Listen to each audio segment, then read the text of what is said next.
Bismillahirrahmanirrahim. Cikgu nak sambung pelajaran kita, muka surat 69, penyelesaian masalah yang melibatkan kesatuan set. Ini soalan dia lah, notanya. Jadi ada soalan A, cikgu tinggalkan soalan A kepada kamu untuk menyelesaikannya dan cikgu akan selesaikan soalan B. Okey. Soalan B kat bawah ni ya. Okey, dekat soalan ini kita nak selesaikan di bentuk ayat memperihalkan.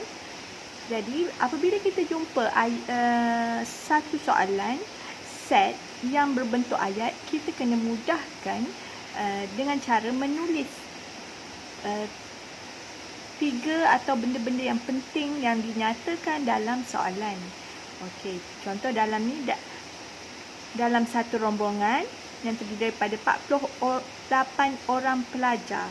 Ada 48 orang pelajar, 30 memakai cermin mata. Jadi cikgu permudahkan. Okey. Ni.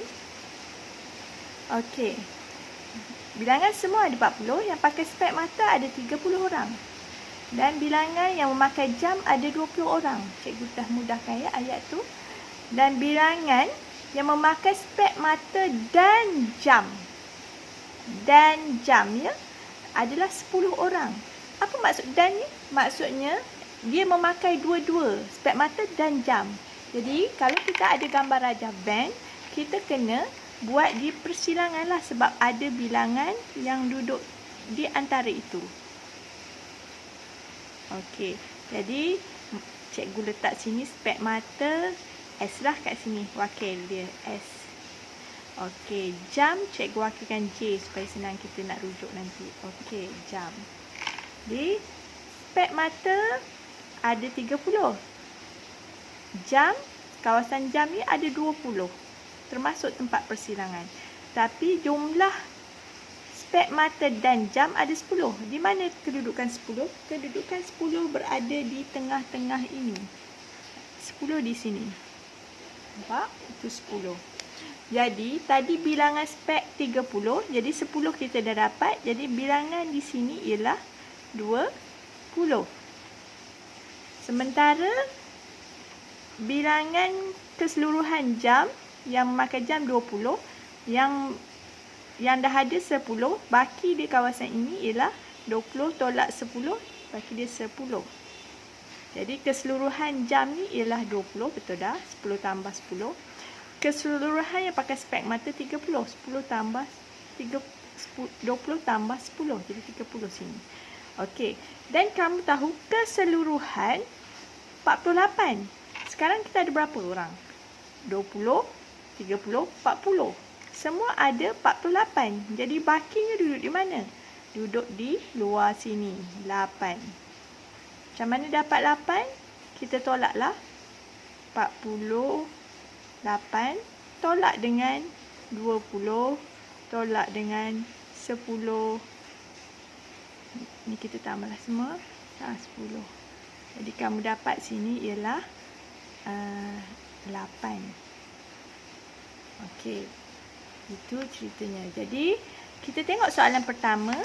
Soalan pertama dia kata bilangan pelajar yang tidak memakai kedua-duanya. Jadi inilah kita terjawablah soalan pertama. Tidak memakai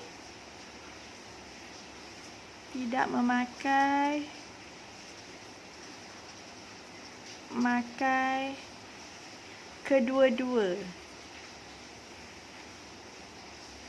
Spek mata dan aksesori tadi tu lah. Aksesori ialah jawapan dia 8. Macam mana dapat 8? Caranya ialah 40 tolak dengan 20 tolak 10 tolak 10. Dapat 8. Faham? Okey, seterusnya bilangan pelajar yang memakai cermin mata atau jam tangan atau kedua-dua aksesori. Cermin mata atau jam tangan atau kedua-dua aksesori. Di mana kawasan tu? Maksudnya dia berada di kawasan dia pakai spek mata, dia pakai jam tangan dan kedua-duanya. Jadi kawasan tu kan dia berada.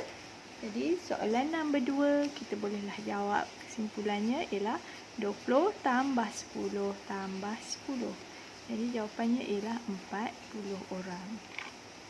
Itulah untuk jawapan muka surat 69B. Jadi silalah buat soalan A.